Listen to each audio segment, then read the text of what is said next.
Praise the lord. ಎಲ್ಲರಿಗೂ ಯೇಸು ಕ್ರಿಸ್ತನ ಹೆಸರಿನಲ್ಲಿ ನಿಮ್ಮನ್ನು ಲೈಟ್ ಆಫ್ ಕ್ರೈಸ್ಟ್ ಚಾನಲಿಂದ ನಮ್ಮನ್ನು ಸ್ವಾಗತಿಸುತ್ತೇನೆ. ಇವತ್ತಿನ ಟಾಪಿಕ್ ಏನೆಂದರೆ ಧೈರ್ಯ ಬಗ್ಗೆ ಮಾತಾಡೋಣ. ಫಸ್ಟು ಎಲ್ಲರೂ ನಿಮ್ಮ ಬೈಬಲ್ಗಳನ್ನು ತೆಗೆದುಕೊಂಡು ಯೋಬನು 11:18 ಓದಿ ಸಿಸ್ಟರ್. ನಿರೀಕ್ಷೆಗೆ ಆಸ್ಪದವಿರುವುದರಿಂದ ಧೈರ್ಯಗೊಂಡಿರುವಿ. ಸುತ್ತಲೂ ನೋಡಿ ಅಪಾಯವಿಲ್ಲವೆಂದು ವಿಶ್ರಮಿಸಿಕೊಳ್ಳುವಿ. ಏನಂತ ಹೇಳ್ತಿದ್ದಾರೆ? ನಿರೀಕ್ಷೆಗಾಗಿ ಆಸ್ಪದವಿರುವುದರಿಂದ ಧೈರ್ಯಗೊಂಡು ಇರುವಿ. ಸುತ್ತಲೂ ನೋಡಿ ಅಪಾಯವಿಲ್ಲವೆಂದು ವಿಶ್ರಮಿಸಿಕೊಳ್ಳುವಿ. ಏನಂತ ಹೇಳ್ತಿದೆ? ಧೈರ್ಯಗೊಂಡಿರುವಿ. ಆಸ್ಪದವಿರುವುದರಿಂದ ಧೈರ್ಯಗೊಂಡಿರುವಿ. ಸುತ್ತಲೂ ನೋಡುವ ಅಪಾಯವಿರುವುದರಿಂದ ವಿಶ್ರಮಿಸಿಕೊಳ್ಳುವಿರಿ ಅಂತ ಹೇಳ್ತಿದೆ. ಇಲ್ಲಿ ಯೋಬನು ಏನ್ ಮಾಡ್ತಿದ್ದಾನೆ? ಇಲ್ಲಿ ಯೋಬನಿಗೆ ಸೈತಾನನು ಟೆಸ್ಟ್ ಇಕ್ತಾ ಇದ್ದಾನೆ. ಏನಾದ್ರೆ ಟೆಸ್ಟ್ ಇಕ್ತಾ ಇದ್ದಾನೆ? ಅವನ್ಗೆಲ್ಲ ಇರೋದ್ನೆಲ್ಲ ಕಿತ್ಕೋತಿದ್ದಾನೆ. ದೇವರು ಅವನಿಗೆ ಪರ್ಮಿಷನ್ ಕೊಟ್ಟಿದ್ರು. ಆತರ ದೇವರು ಸಾಯಿಸಕ್ ಮಾತ್ರ ಅವನಿಗೆ ಪರ್ಮಿಷನ್ ಕೊಡ್ಲಿಲ್ಲ ಅಲ್ವಾ? ಅದಕ್ಕೆ ಏನ್ ಹೇಳ್ತಿದ್ದಾರೆ? ನಿರೀಕ್ಷೆಗಾಗಿ ಆಸ್ಪದವಿರುವುದರಿಂದ ಧೈರ್ಯಗೊಂಡಿರುವಿ. ಇಲ್ಲಿ ಇಂಗ್ಲಿಷ್ ಅಲ್ಲಿ ಏನಿದೆ ಅಂತ ಹೋದಣ್ಣ? Job 11:18 and you will feel secure because there is a hope. You will look around and take your rest in security. ಏನಂತ ಹೇಳ್ತಿದೆ? Take your rest in security. ಇಲ್ಲ ಅದೇ ಕನ್ನಡದಲ್ಲೂ ಅದೇ ಅಲ್ವಾ ಹೇಳ್ತಿರೋದು? ಸುತ್ತಲೂ ನೋಡು ಅಪಾಯವಿಲ್ಲವೆಂದು ವಿಶ್ರಮಿಸಿಕೊಳ್ಳುವಿ. ಏನು ಅಪಾಯವಿಲ್ಲವೆಂದು ವಿಶ್ರಮಿಸಿಕೊಳ್ಳಬೇಕು, ರೆಸ್ಟ್ ತಗೋಬೇಕು. ನಾವೇನು ನಮ್ಮ ಸುತ್ತಲೂ ಏನು ಅಪಾಯ ಇಲ್ಲ ಅಂತ ಹೇಳ್ಕೊಂಡು ರೆಸ್ಟ್ ತಗೋಬೇಕು ನಾವು. ಇನ್ನೊಂದು ವಚನ ಓದೋಣ. ಸ್ಯಾಮ್ಸ್ ಕೀರ್ತನೆಗಳು 91:7.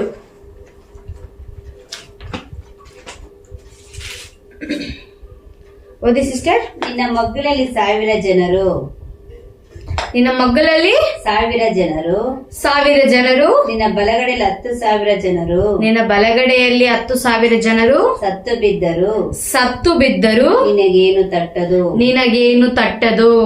ನೀನು ಅದನ್ನು ಕಣ್ಣಾರೆ ಕಂಡು ದುಷ್ಟರಿಗೆ ಪ್ರತಿದಂಡನೆ ಉಂಟು ಮಾಡುವುದೆಂಬುದಕ್ಕೆ ನೀನು ಅದರ ಕಣ್ಣಾರೆ ಕಂಡು ದುಷ್ಟರಿಗೆ ಪ್ರತಿದಂಟೆ ಉಂಟೆಂಬುದಕ್ಕೆ ಸಾಕ್ಷಿಯಾಗಿರುವೆ ಅಷ್ಟೇ. ಯೆಹೋವನೇ ನನ್ನ ಶರಣನು ಅಂತ ಹೇಳ್ತಿದೆ. ಇಲ್ಲಿ ಇಂಗ್ಲಿಷ್ ಅಲ್ಲಿ ಏನಿದೆ ಅಂತ ಹೋದಣ್ಣ? 91 Psalms 91:7. 1,000 may fall at your side, 10,000 at your right hand. You will only look with your eyes because he see the compassion of the wicked. ಏನಂತ ಹೇಳ್ತಿದೆ? ನಿನ್ನ ಮಗ್ಗಲಲ್ಲಿ 1,000 ಜನರು ಸತ್ತು ಬಿದ್ದರು ನಿನಗೇನು ತಟ್ಟದು. ಇಲ್ಲಿ ಏನಂತ ಹೇಳಿದೆ ಅಲ್ವಾ? ದೇವರು ಏನಂತ ಹೇಳ್ತಿದ್ದಾರೆ? ದಾವಿದನು ದೇವರಿಗೆ ಹೇಳ್ತಿರೋದು,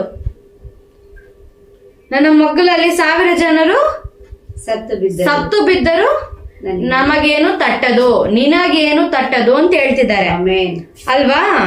ಅದಕ್ಕೋಸ್ಕರ ನಮ್ಮ ಪಕ್ಕದಲ್ಲಿ ಯಾರೇ ಸಾಯ್ಲಿ, 10 ಜನರೇ ಸಾಯ್ಲಿ, 10,000 ಜನರೇ ಇರ್ಲಿ, ನಾವೇನ್ ಮಾಡಬಾರ್ದು?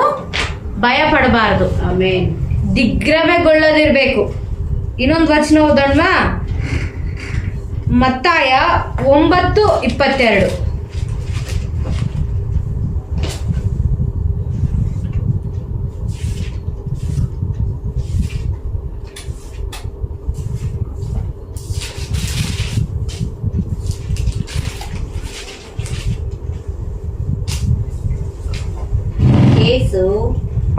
ಏಸು ಹಿಂತಿರುಗಿ ಆಕೆಯನ್ನು ನೋಡಿ ಮಗಳೇ ಧೈರ್ಯವಾಗಿರು ಏನಂತ ಹೇಳ್ತಿದೆ? 20ನೇ ವಚನದಲ್ಲಿ ಹೇಳ್ತೀನಿ. 20ನೇ ವಚನ ಓದಿ ಸಿಸ್ಟರ್ ಹಂಗೆ. 12 ವರ್ಷದ ರಕ್ತ ಕುಸುಮ ರೋಗವಿದ್ದ ಒಬ್ಬ ಹೆಂಗಸು 12 ವರ್ಷ ರಕ್ತ ಕುಸುಮದಿಂದ ನರಳಾಡುತ್ತಿರುವಂತ ಒಬ್ಬ ಹೆಂಗಸು, ನಾನು ಆತನ ಉಡುಪನ್ನು ಮುಟ್ಟಿದರೆ ಸಾಕು ನೆಟ್ಟಗಾಗುವೆನು. ನಾನು ಆತನ ಬಟ್ಟೆಯನ್ನು ಮುಟ್ಟಿದರೆ ನೆಟ್ಟಗಾಗುವೆನು ಎಂದು ಮನಸ್ಸಿನಲ್ಲಿ ಅಂದುಕೊಂಡು ಹಿಂದಿನಿಂದ ಬಂದು ಆತನ ಉಡುಪಿನ ಗೊಂಡೆಯನ್ನು ಮುಟ್ಟಿದಳು. ಆತನ ಉಡುಪಿನ ತುದಿಯ ಬಟ್ಟೆಯನ್ನು ಮುಟ್ಟಿದಳು. ನೆಕ್ಸ್ಟ್ ಆಗ ಯೇಸು ಹಿಂತಿರುಗಿ ಆಕೆಯನ್ನು ನೋಡಿ ಆತನನ್ನು ಹಿಂತಿರುಗಿ ನೋಡಿ, ಮಗಳೇ ಧೈರ್ಯವಾಗಿರು ಆಮೆನ್ ಅಂತ ಹೇಳ್ತಿದ್ದಾರೆ. ಇಲ್ಲಿ ಏನಂತ ಹೇಳ್ತಿದ್ದಾರೆ? ಮಗಳೇ ಧೈರ್ಯವಾಗಿರು. ಇಲ್ಲಿ ಒಂದ್ ಹೆಂಗಸು 12 ವರ್ಷದ ರಕ್ತ ಕುಸುಮ ರೋಗ, ಒಂದ್ ಹೆಂಗಸು, ಅವಳಿಗೆ ತುಂಬಾ ದುಡ್ಡಿತ್ತು, ಡಾಕ್ಟ್ರು ಅದು ಇದು ಎಲ್ಲ ನೋಡಿದ್ಲು, ವೈದ್ಯರುಗಳನ್ನೆಲ್ಲ ನೋಡಿದ್ಲು, ಅವಳಿಗೆ ಗುಣವಾಗಿಲ್ಲ. ಅವಳೇನ್ ಅನ್ಕೊಂಡ್ಲು, ಏಸಪ್ಪ ಇಲ್ಲಿ ಬರ್ತಿದಾರಲ್ಲ, ಏಸಪ್ಪ ಉಡುಪನ್ನ ಮುಟ್ಟಿದ್ರೆ ನಾನು ಗುಣವಾಗ್ತೀನಿ ಅಂತ ಹೇಳಿದ್ಲು. ಅವಳ ಮನ್ಸಿನಲ್ಲಿ ಅಂದ್ಕೊಂಡಿದ್ದಕ್ಕೆ ಅವಳು ಏಸಪ್ಪನಿಂದ ಹೋದ್ಲು. ಹಿಂದೆ ಹೋಗುವಾಗ ಅವ್ರ ತುದಿಯ ಬಟ್ಟೆ, ಜಸ್ಟ್ ಬಟ್ಟೆ, ಲಾಸ್ಟ್ ಪೀಸ್ ಆಫ್ ಯೋರ್ ಬಟ್ಟೆನ ಮುಟ್ಟಿದ್ಲು. ಅವಾಗ ಏನ್ ಅಂದ್ಕೊಂಡ್ಲು? ಗುಣ ಹೊಂದ್ಕೊಂಡ್ಲು ಅಲ್ವಾ? ಇಲ್ಲಿ ಇಂಗ್ಲಿಷ್ ಅಲ್ಲಿ ಏನಿದೆ ಅಂತ ಓದಣ್ವಾ. And Jesus followed him with the disciples. Behold, a woman had suffered, who had discharged for the blood for the 12 years, and came back behind and touched the fringe of his garment. ಏನಂತ ಹೇಳ್ತಿದೆ ಇಲ್ಲಿ? ಬಟ್ಟೆಯ ಉಡುಪನ್ನು ಕೊನೆಯ ಭಾಗದಲ್ಲಿ ಅವಳು ಮುಟ್ಟಿದ ತಕ್ಷಣ ಗುಣವಾಯ್ತು ಅವಳಿಗೆ ಅಲ್ವಾ? ನಾವು ಅದಕ್ಕೆ ಧೈರ್ಯದಿಂದ ಇರಬೇಕು. ಇಲ್ಲಿ ನೆಕ್ಸ್ಟ್ ವಚನ ಏನಿದೆ ಅಂತ ಓದೋಣವಾ? ಆ ಬಟ್ಟೆಯಲ್ಲಿ ಅಷ್ಟು ಶಕ್ತಿ ಇತ್ತು, ಆ ಬಟ್ಟೆಯಲ್ಲಿ ಅಷ್ಟು ಪವರ್ ಇತ್ತು, ಅದಕ್ಕೆ ಅವಳು ಒಂದು ಚೂರು ಹಿಂಗ್ ಮುಟ್ಟಿದ ತಕ್ಷಣ ಗುಣವಾದ್ಲು ಅಲ್ವಾ? ನಂಬಿಕೆಯಿಂದ ಹೋಗಿ ಮುಟ್ಟಿದ್ದಕ್ಕೆ ಗುಣವಾಯ್ತು. ನೀವು ನಂಬಬೇಕು, ಅವ್ರು ಹೇಳೋ ತರಾನೇ ನೀವು ಮಾಡಿದ್ರೆ ನಿಮ್ಗೆಲ್ಲ ರೋಗಗಳಿಂದ ಬಿಡುಗಡೆ ಕೊಡ್ತಾರೆ. ಇನ್ನೊಂದು ಅದೇ ನೆಕ್ಸ್ಟ್ ವಚನ ಓದಿ ಸಿಸ್ಟರ್. 23 ಓದಿ. ನಿನ್ನ ನಂಬಿಕೆ ನಿನ್ನ ಸ್ವಸ್ಥ ಮಾಡಿತು ಎಂದನು. ನಿನ್ನ ನಂಬಿಕೆ ನಿನ್ನನ್ನು ಸ್ವಸ್ಥ ಮಾಡಿತ್ತು ಎಂದನು. ಆ ಕ್ಷಣವೇ ಹೆಂಗಸು ಸ್ವಸ್ಥವಾದಳು. ಆ ಕ್ಷಣವೇ ಹೆಂಗಸು ಸ್ವಸ್ಥವಾದಳು ಅಲ್ವಾ? ಅಲ್ಲಿ ಏನಂತ ಹೇಳ್ತಿದೆ? Take heart daughter, your faith has made you well. ಇಲ್ಲಿ ಏನಂತ ಹೇಳ್ತಿದ್ಯಾ? ಯೋರ್ ಫೇತ್, ನಿನ್ನ ನಂಬಿಕೆ ನಿನ್ನ ಸ್ವಸ್ಥಪಡಿಸಿತು, ಹೋಗ್ ಬಾ ಅಂತ ಹೇಳ್ತಾರೆ ಅಲ್ವಾ? ಇನ್ನೊಂದು ವಚನ ಓದೋಣವಾ? ಯೋಹಾನ 16:33. John 16:13.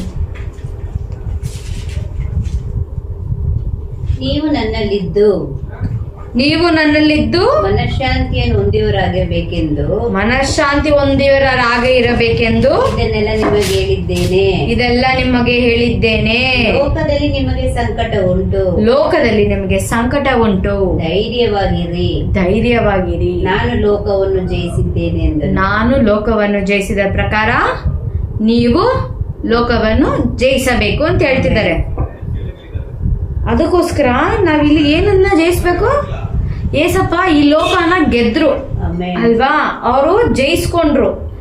ಆ ಸೈತಾನನ ಬಿಡುಗಡೆಗಳಿಂದ ನಮ್ಮನ್ನ ಕಾಪಾಡಿದ್ರು, ಆ ಸೈತಾನನ ಬಂಧನಗಳಿಂದ ನಮ್ಮನ್ನ ಕಾಪಾಡಿದ್ರು. ಅದಕ್ಕೋಸ್ಕರ ಏನ್ ಹೇಳ್ತಿದ್ದಾರೆ? ನೀವು ಜಯಿಸಿದ ಹಾಗೆ ನಾವು ಜಯಿಸಬೇಕು.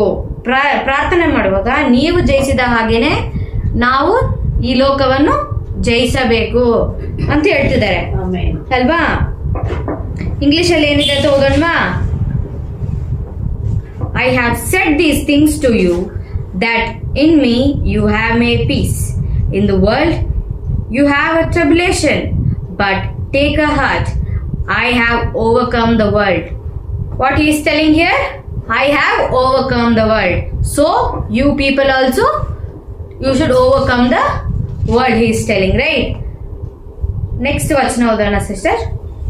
ಜಾನ್ 14:30. ಅದೇ ಜಾನು, ಅದೇ ಯೋಹಾನ 14:30. ಓದಿ ಸಿಸ್ಟರ್. ಯಾಕೆಂದರೆ ಇಹಲೋಕಾಧಿಪತಿಯು ಬರುತ್ತಾನೆ,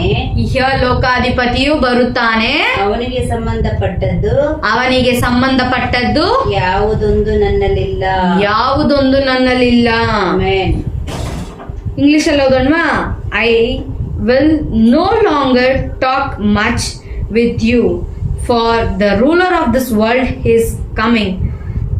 He has no claim on me, but I do as Father has commanded me, so that the world may know that I love Father.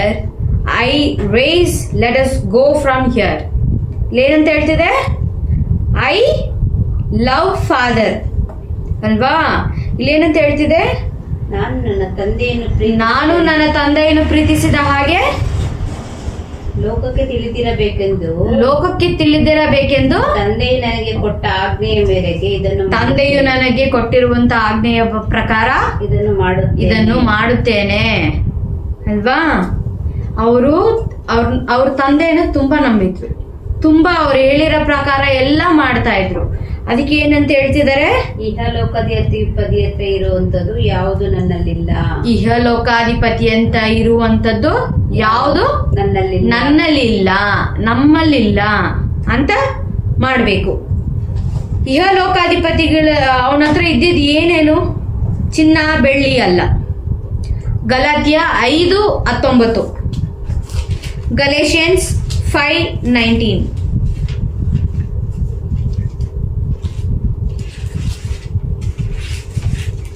Galatians 5:19. ಓದಿ ಸಿಸ್ಟರ್.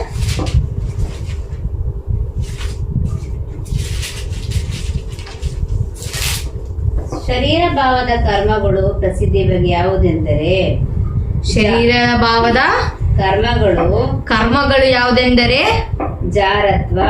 ಜಾರತ್ವ, ಬಂಡುತನ, ನಾಚಿಕೆಗೇಡುತನ, ವಿಗ್ರಹಾರಾಧನೆ, ಮಾಟ, ಅಗೆತನ, ಜಗಳ, ಹೊಟ್ಟೆ ಕಿಚ್ಚು, ಸಿಟ್ಟು, ಕಕ್ಷಭೇದ, ಭಿನ್ನಮತ, ಮಸ್ತರ, ಕುಡಿಕತನ, ದುಂದೌತಣ, ಇಂಥವುಗಳೇ. ಇದೆಲ್ಲ ಏನ್ ಮಾಡಬಾರ್ದು? ನಮ್ಮ ಮನಸ್ಸಲ್ಲಿ ಇರಬಾರ್ದು. ಇದೇ ಸೈತಾನನ ಕೆಟ್ಟ ಕೆಲಸಗಳು. ಅವ್ನ್ ಮಾಡೋದೆಲ್ಲ ಹಿಂಗೆ. ಅವ್ನ್ ಮಾಡೋ ಕೆಲಸ ಎಲ್ಲ ನಮ್ಮನ್ನ ಕೋಪ ತರಿಸೋದು, ಜಗಳ ಮಾಡಿಸೋದು, ಪ್ರೌಡ್ನೆಸ್ ತರಿಸೋದು. ಇಲ್ಲಿ ಇಂಗ್ಲಿಷ್ ಅಲ್ಲಿ ಏನಿದೆ ಅಂತ ಓದೋಣ.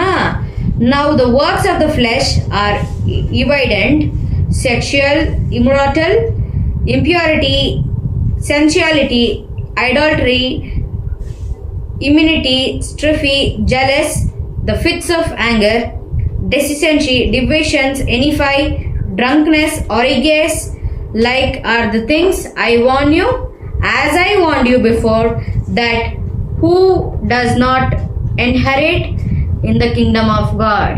ಇಲ್ಲೇನಂತ ಹೇಳ್ತಿದೆ?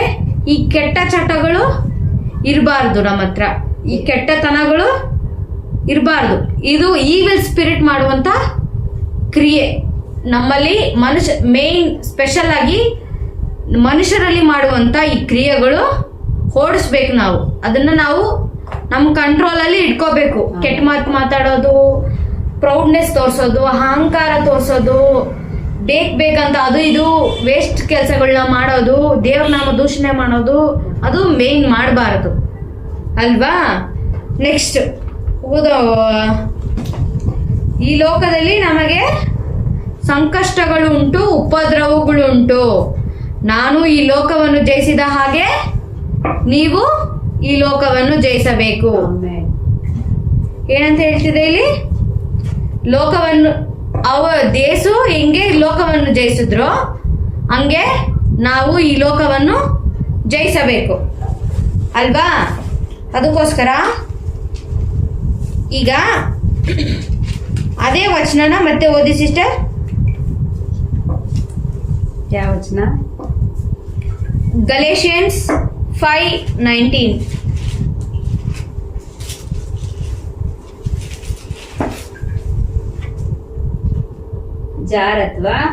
ಜಾರತ್ವ, ಬಂಡುತನ, ನಾಚಿಕೆಗೇಡಿತನ, ವಿಗ್ರಹಾರಾಧನೆ, ಮಾಟ, ಅಗೆತನ, ಜಗಳ, ಹೊಟ್ಟೆ ಕಿಚ್ಚು, ಸಿಟ್ಟು, ಕಕ್ಷಭೇದ, ಭಿನ್ನಮತ, ಮಸ್ತರ, ಕುಡಿಕತನ, ದುಂದೌತಣ, ಇಂಥವುಗಳು ಇವುಗಳ ವಿಷಯದಲ್ಲಿ ಇಂಥ ಕಾರ್ಯಗಳನ್ನು ನಡೆಸುವವರು ದೇವರ ರಾಜ್ಯಕ್ಕೆ ಬಾಧ್ಯರಾಗುವುದಿಲ್ಲ. ಏನಂತ ಹೇಳ್ತಿದ್ದಾರೆ? ದೇವರಾಜ್ಯಕ್ಕೆ ಇಂಥವರೆಲ್ಲ ಬಾಧ್ಯರಾಗುವುದಿಲ್ಲ. ಆಮೆನ್. ಸ್ತೋತ್ರ ಕರ್ತಾವೆ. ಹಾಲೆಲೂಯ ತಗಪ್ಪನೆ. ಸ್ತೋತ್ರಮ್ಮ ತಂದೆಯಾದಂಥ ದೇವ್ರೆ, ಯೇಸುವೆ, ನೀವು ಈ ದಿನ ಮಾತನಾಡಿದ್ದಕ್ಕಾಗಿ ಸ್ತೋತ್ರಮ್ಮಪ್ಪ ಕರ್ತನೆ. ಧೈರ್ಯದ ಬಗ್ಗೆ, ವಿಷಯದ ಬಗ್ಗೆ ನೀವು ಮಾತನಾಡಿದ್ದಕ್ಕಾಗಿ ನಿನಗೆ ಕೋಟಿ ಸ್ತೋತ್ರಪ್ಪ. ಅಪ್ಪ, ಯಾವ ರೀತಿ ರಾಜ ಕರ್ತನೆ ನಿನ್ನ ನಂಬಿಕೆ ಇಟ್ಟು, ವಿಶ್ವಾಸ ಇಟ್ಟು ನಿನ್ನ ಬಟ್ಟೆಯನ್ನು ಹುಟ್ಟಿದ ತಕ್ಷಣ ಗುಣ ಹೊಂದ್ಕೊಳ್ಳಲ್ಲ, ಅದೇ ರೀತಿಯ ನಂಬಿಕೆ, ಧೈರ್ಯ ಎಲ್ಲವನ್ನು ಎಲ್ಲ ಮಕ್ಕಳಿಗೆ ದಯಪಾಲಿಸು ಸ್ವಾಮಿ. ಈ ವಚನಗಳು ಯಾರ್ಯಾರು ಕೇಳ್ತಾ ಇದ್ದಾರೋ ಸ್ವಾಮಿ, ಯಾರ್ಯಾರು ಸ್ವಾಮಿ ಭಯದಲ್ಲಿ ಇದ್ದಾರೋ, ಯಾರ್ಯಾರು ಕರ್ತನೆ ಎಡಿತನದಲ್ಲಿ ಇದ್ದಾರೋ ಕರ್ತಾವೆ, ಯೇಸುವೆ ಅವ್ರಿಗೆಲ್ಲ ನೀನು ಬಿಡುಗಡೆ ಕೊಡು ಸ್ವಾಮಿ. ಅವ್ರಿಗೆ ನಿನಗೆ ಧೈರ್ಯದ ಆತ್ಮ ಕೊಡು ಸ್ವಾಮಿ. ಯೇಸುವೆ ಕರ್ತನೆ, ಎಷ್ಟೋ ಒಂದು ಹುಡುಗರು ಕರ್ತನೆ, ಹುಡುಗಿಯರು ಕರ್ತನೆ, ಸ್ವಲ್ಪ ತಪ್ಪು ದಾರಿಲಿ ಹೋಗಿರೋರು ಕರ್ತನೆ ತುಂಬಾ ಭಯ ಪಟ್ಕೊಂಡಿದ್ದಾರೆ ಕರ್ತನೆ. ನೋಡ್ತಾ ಇರುವಂಥ ಮಕ್ಕಳಿಗೆ ಕರ್ತನೆ ನೀನು ಧೈರ್ಯದಿಂದ ಸ್ವಾಮಿ ಅಪ್ಪ ನಿನ್ನ ಆತ್ಮವನ್ನು ಅವ್ರ ಮೇಲೆ ಸುರಿಸುರಜ, ಯಾವುದೇ ಕಾರಣಕ್ಕೆ ಏನು ಅನಾಹುತಗಳು ಮಾಡ್ಕೊಂಡಿರೋ ಹಾಗೆ ಕರ್ತನೆ ನಿನ್ನ ಕೃಪೆ ಆ ಮಕ್ಕಳ ಮೇಲೆ ಇರಲಿ. ರೀ ಬಾಬಾ ಲ ಶೇಖರಂದರಲ್ಲ ಹೊರರ ಬಾಬಾ ಕರ್ತಾವೇ, ನೀನು ಆ ರೀತಿ ಮಾಡುವುದಕ್ಕಾಗಿ ಸ್ತೋತ್ರ ರಾಜ.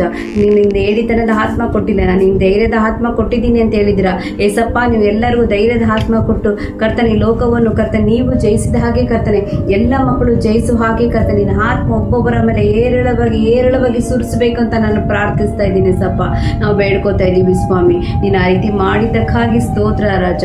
ಯೇಸು ಕ್ರಿಸ್ತನ ಹೆಸರಲ್ಲಿ ಕರ್ತನೆ ಒಪ್ಪಿಸಿ ಪ್ರಾರ್ಥಿಸಿ ಬೇಡ್ತಾ ಇದ್ದೀನಿ ಪರಲೋಕ ತಂದೆ. ಆಮೇನ್. God bless you.